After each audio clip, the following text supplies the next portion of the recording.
10월 3일 성경 읽기 시간입니다. 우리 오늘은 마태복음 5장에서 6장에 있는 말씀을 읽겠습니다. 5장.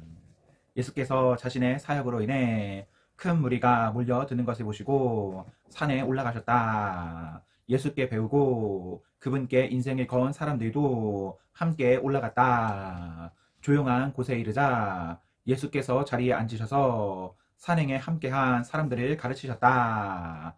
예수께서 하신 말씀은 이렇다. 벼랑 끝에 서 있는 너희는 복이 있다. 너희가 작아질수록 하나님과 그분의 다스림은 커진다. 가장 소중한 것을 잃었다고 느끼는 너희는 복이 있다. 그때야 너희는 가장 소중한 분의 품에 안길 수 있다. 더도 말고 덜도 말고 자신의 모습 그대로 만족하는 너희는 복이 있다. 그때 너희는 돈으로 살 수 없는 모든 것의 당당한 주인이 된다. 하나님께 입맛이 당기는 너희는 복이 있다. 그분은 너희 평생에 맛볼 최고의 음식이요 음료다. 남을 돌보는 너희는 복이 있다. 그렇게 정성 들여 돌보는 순간에 너희도 돌봄을 받는다. 내면 세계 곧 마음과 생각이 올바른 너희는 복이 있다. 그때야 너희는 바깥 세상에서 하나님을 볼 수 있다. 경쟁하거나 다투는 대신에 협력하는 모습을 보여주는 너희는 복이 있다. 그때 너희는 진정 자신이 누구이며 하나님의 집에서 자신의 자리가 어디인지 알게 된다. 하나님께 헌신했기 때문에 박해를 받는 너희는 복이 있다. 그 박해로 인해 너희는 하나님 나라에 더 깊이 들어가게 된다. 그뿐 아니다. 사람들이 내 평판을 떨어뜨리려고 너희를 까이보거나 내쫓거나 너희에 대해 거짓을 말할 때마다 너희는 복을 받은 줄로 알아라. 그들이 그렇게 하는 이유는 진리가 너무 가까이 있어서 그들이 불편을 느끼기 때문이다. 그런 일이 일어날 때 너희는 기뻐해도 좋다. 아예 만세를 불러도 좋다. 그들은 싫어하겠지만 나는 좋아하니 말이다. 온 천국이 박수를 보낼 것이다. 또한 너희만 그런 일을 당하는 것이 아님을 알아라. 내 예언자와 증인들은 언제나 그런 고생을 당했다. 너희가 여기 있는 이유를 말해주겠다. 너희는 소금을 쳐서 이 땅에 하나님 맛을 드러내라고 여기 있는 것이다. 너희가 짠맛을 잃으면 사람들이 어떻게 경건의 맛을 알겠느냐? 너희가 쓰임없 없어지면 결국 쓰레기통에 버려질 것이다. 이렇게 말할 수도 있다. 너희는 빛이 되어 세상에 하나님의 빛깔을 드러내라고 여기 있는 것이다. 하나님은 감추어둘 비밀이 아니다. 우리는 이 비밀을 훤히 드러낼 것이다. 산 위에 있는 도시만큼 훤히 드러낼 것이다. 내가 너희에게 등불을 들고 있게 한다면 설마 너희는 내가 너희를 통 속에 숨겨두리라고 생각하지 않을 것이다. 나는 너희를 단 위에 둘 것이다. 내가 너희를 언덕 위에 등불 놓는 단 위에 두었으니 빛을 비추어라. 너희에게 오는 손님을 기쁘게 맞아들여라. 후하게 베풀며 살아라. 너희가 다른 사람들에게 마음을 열면 그들도 너희에게 자극을 받아 하나님께 하늘에 계신 자비로우신 아버지께 마음을 열게 될 것이다. 내가 하나님의 율법이든 예언자든 성경을 폐지하러 왔다고 생각하지 마라. 내가 온 것은 폐지하려는 것이 아니라 오히려 완성하려는 것이다. 나는 그 모든 것을 거대한 하나의 파노라마 속에 아우를 것이다. 하나님의 율법은 하늘의 별과 너희가 발을 딛고 있는 땅보다 더 현실적이며 영속적이다. 별들이 다 불타버리고 땅이 닳아 없어진 뒤에도 하나님의 율법은 살아서 역사할 것이다. 하나님의 율법에서 가장 작은 항목이라도 하찮게 여긴다면 너희 스스로를 하찮게 여기는 꼴밖에 되지 않는다. 그러나 그 율법을 진지하게 대하고 다른 사람들에게 그 길을 보여주면 너희는 천국에서 영광을 얻을 것이다. 옳게 사는 문제에서 너희가 바리새인들보다 훨씬 낫지 않으면 천국에 들어갈 생각은 아예 하지 말아야 한다. 너희는 옛 사람들에게 주어진 살인하지 말라는 계명을 잘 알고 있다. 내가 너희에게 말한다. 누구든지 형제나 자매에게 화만 내도 살인을 범한 것이다. 무심코 형제를 바보라고 부르면 너희는 법정으로 끌려갈 수 있다. 생각 없이 자매에게 멍청이라고 소리치면 지옥불이 너희 코 앞에 있다. 가장 단순한 진실은 말이 사람을 죽인다는 것이다. 이런 문제에서 나는 너희가 이렇게 행동하기를 바란다. 내가 예배당에 들어가서 헌금을 드리려는데 갑자기 어떤 친구가 너에게 원한을 품고 있는 것이 생각나거든. 헌금을 내려놓고 즉시 나가 그 친구에게 가서 화해하여라. 반드시 그렇게 하고 난 뒤에 돌아와 하나님과의 일을 마무리하여라. 또는 내가 길거리에 있는데 옛 원수가 다가와 말을 건다고 하자. 한시도 지체하지 말고 내가 먼저 나서서 그 사람과 화해하여라. 그의 이력을 보건대 그 사람이 선수를 치게 두면 너는 결국 법정에 서게 될 것이고 어쩌면 감옥에 갈지도 모른다. 그렇게 되면 너는 엄청난 벌금을 물지 않고는 거기서 나오지 못할 것이다. 너희는 남의 배우자와 동침하지 말라는 계명도 아주 잘 알고 있다. 그러나 단순히 동침하지 않는다고 해서 너희의 덕을 지켰다고 생각하지 마라. 너희 마음은 너희 몸보다 훨씬 빨리 정욕으로 더럽혀질 수 있다. 아무도 모를 것 같은 곁눈질도 너희를 더럽힌다. 이 일이 실제로 쉬울 것이라고 생각하지 마라. 내가 도덕적으로 순결한 삶을 살고 싶다면 너는 이렇게 해야 한다. 내 오른쪽 눈이 음흉하게 곁눈질하는 것을 알아차리는 순간에 너는 그 눈을 멀게 해야 한다. 한 눈으로 살 것인지 아니면 도덕적 쓰레기 더미에 내던져질 것인지 너는 정해야 한다. 또 남을 해치려고 내 오른손에 드는 순간에 너는 그 손을 잘라버려야 한다. 내 존재 전체가 영원히 쓰레기 더미에 버려지느니 차라리 피 묻은 몸뚱이로 사는 것이 낫다. 성경에 누구든지 아내와 이혼하는 자는 아내에게 이혼 서류와 법적 권리를 주고 합법적으로 하라고 한 말을 기억하느냐? 너희 중에는 이 규정을 자신의 이기심과 변덕스러운 마음을 포장하는 구실로 이용하거나 합리적이라는 이유만으로 옳은 척하는 사람이 너무 많다. 제발 가식은 그만두어라. 아내와 이혼하면 너희는 아내를 간음하게 만든 책임이 있다. 아내가 문란한 성생활로 이미 그렇게 되지 않은 이상 말이다. 또 그렇게 이혼한 여인과 결혼하면 너희도 자동으로 간음하는 자가 된다. 법을 구실 삼아 도덕적 타락을 미워할 수 없다. 그리고 마음에 없는 말은 아예 하지 마라. 이 권고는 우리 전통에 깊숙이 박혀있다.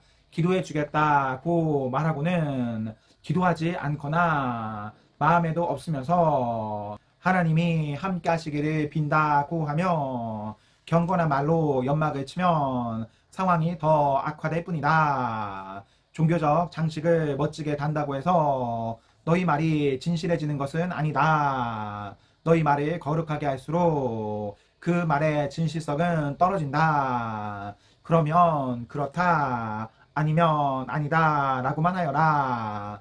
자기 뜻을 관철하려고 말을 조작하다가는 잘못된 길로 빠진다.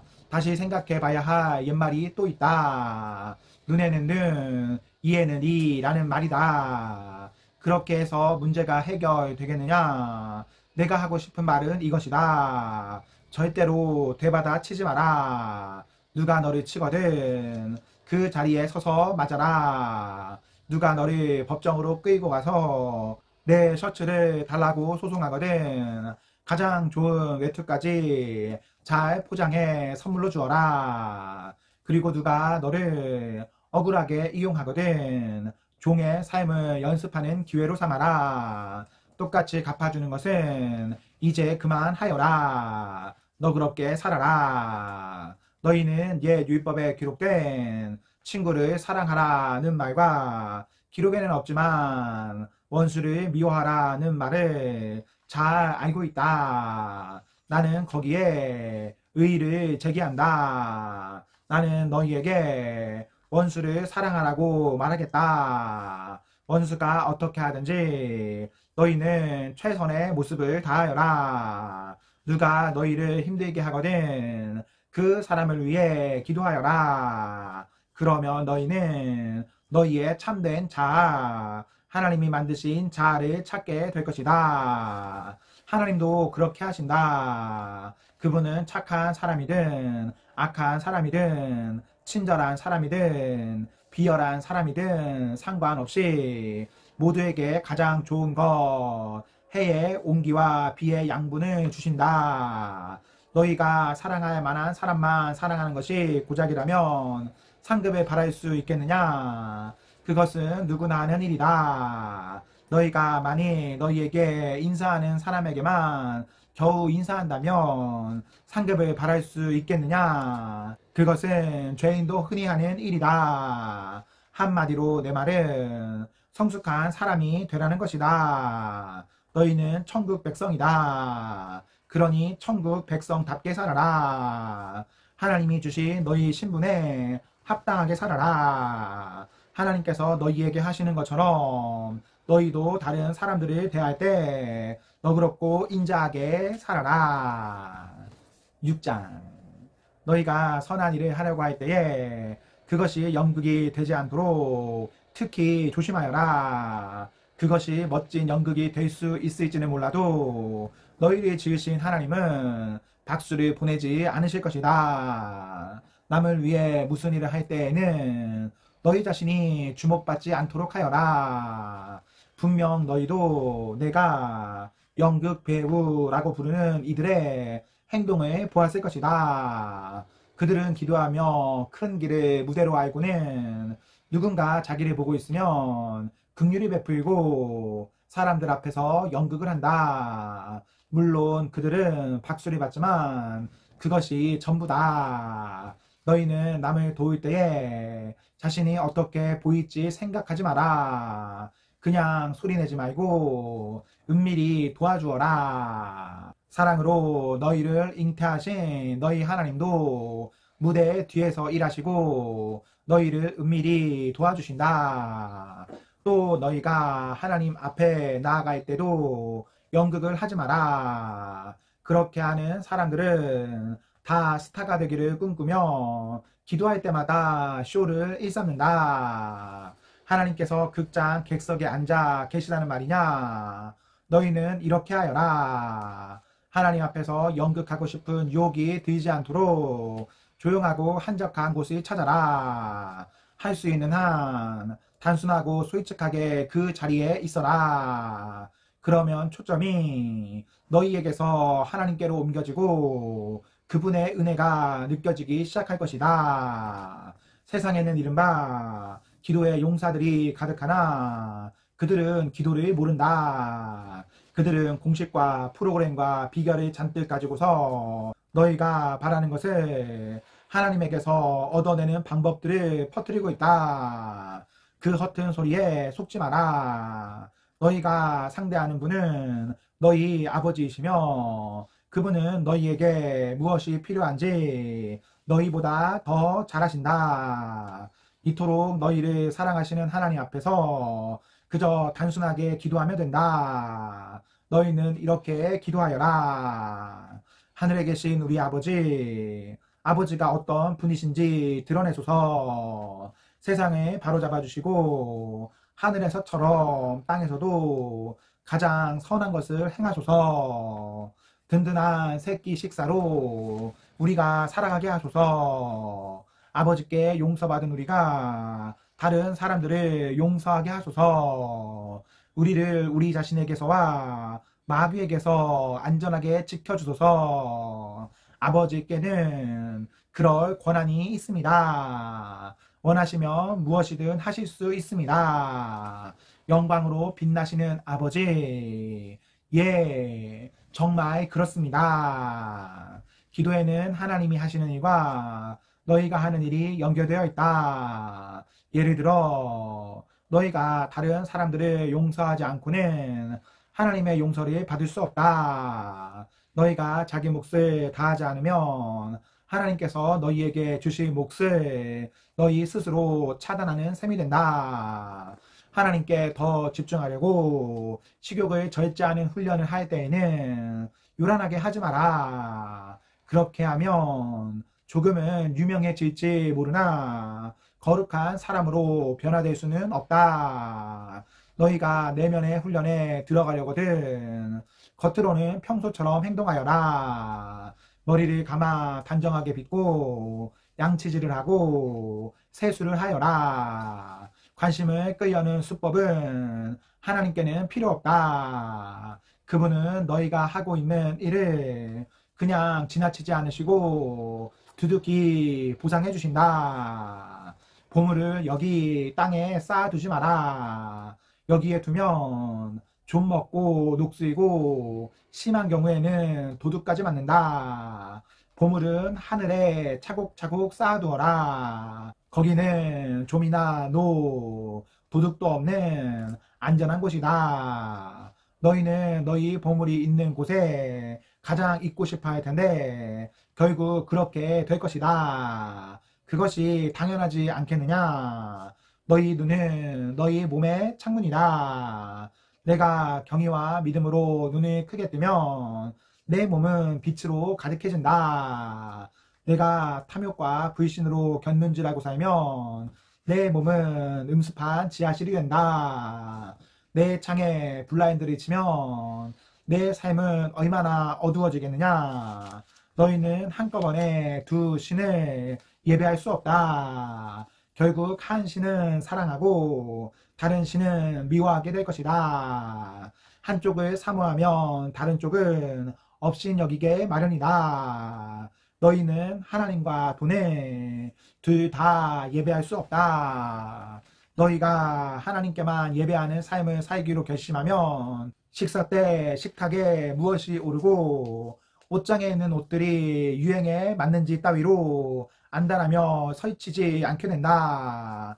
너희의 삶은 뱃속에 넣는 음식이 전부가 아니며 너희의 겉모습도 몸에 걸치는 옷이 전부가 아니다. 새들이 보아라. 얽매의 것 없이 자유롭고 업무에 속박되지 않으며 하나님이 돌보시니 염려가 없다. 그분께 너희는 새들보다 훨씬 더 중요하다. 거울 앞에서 설친다고 해서 키가 단 1cm라도 커진 사람이 있더냐?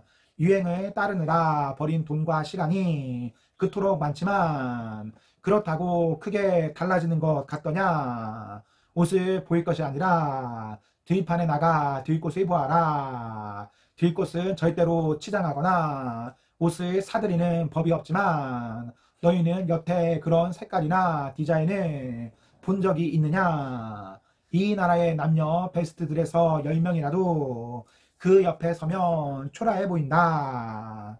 아무도 보아주지 않는 들꽃의 겉모습에도 그토록 전성을 들이시는데 하물며 하나님께서 너희를 돌보시고 자랑스러워 하시며 너희를 위해 최선을 다하시지 않겠느냐.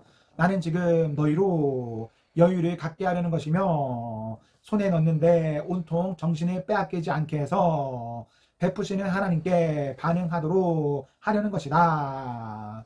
하나님과 그분의 일하시는 방식을 모르는 사람은 그런 일로 안달하지만 너희는 하나님을 알고 그분의 일하시는 방식도 안다. 너희는 하나님이 실체가 되시고 하나님이 주도하시며 하나님이 공급하시는 삶에 흠뻑 젖어 살아라. 뭔가 놓칠까봐 걱정하지 마라. 너희 매일의 삶에 필요한 것은 모두 채워주실 것이다. 하나님께서 바로 지금 하고 계신 일에 온전히 집중하여라. 내일 있을지 없을지도 모르는 일로 동요하지 마라. 어떠한 어려운 일이 닥쳐도 막상 그때가 되면 하나님께서 감당할 힘을 주실 것이다. 아멘. 네, 우리 말씀을 모두 읽었습니다. 우리 오늘 하루도 하나님과 사랑 앞에서 행복하십시오. 성령 충만하십시오. 안녕.